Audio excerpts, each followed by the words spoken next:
Isinulat ni Martin Luther ang kanyang akda na 95 Theses bilang kanyang pagproprotesta laban sa simbahang Katoliko dahil sa paggamit ng sistemang indulhensya. Sinasabi ng simbahan na sa pamamagitan ng pagbabayad ng indulhensya, mapapatawad ang anumang pagkakasala ng isang tao. At para naman kay Luther, ay hindi ito makatarungan. Hindi makatarungan ng indulhensya! Kaya naman, ipinaksil niya ang 95 Theses sa pinto ng Wittenberg Church.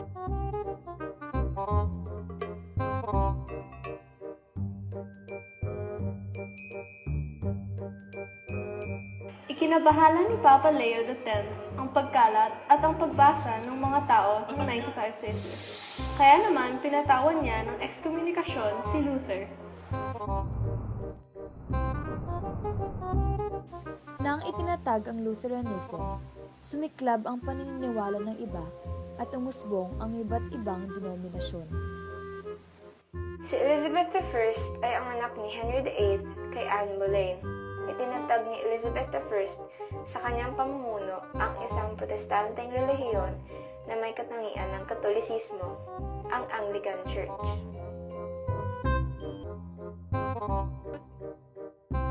Ang Calvinismo ay isang sangay ng Protestantismo na sumusunod sa teolohikal na tradisyon at anyo ng Kristyanismong pagsasanay ni John Calvin at ng iba pang teolohiya sa panahong Reformasyon.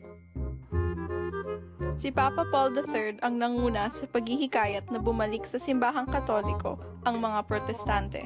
Nagkaroon ng Council of Trent at pinagsang-ayunan ng mga obispo ang pagkamit ng kalayaan sa pamamagitan ng panampalataya at mabuting gawain, pagtanggap lamang ng Latin Vulgate sa sali ng Biblia at ang maaring magbigay kahulugan sa nilalaman ng Biblia at ang simbahan lamang.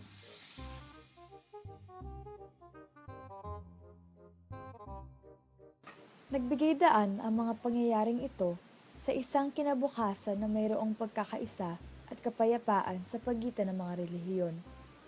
At ang kinabukasan na iyon ay makikita ngayon sa modernong taon kung saan tayo, ang mga kabataan, ay naasahang ipatuloy at ipanatili ang kapayapaan na ito.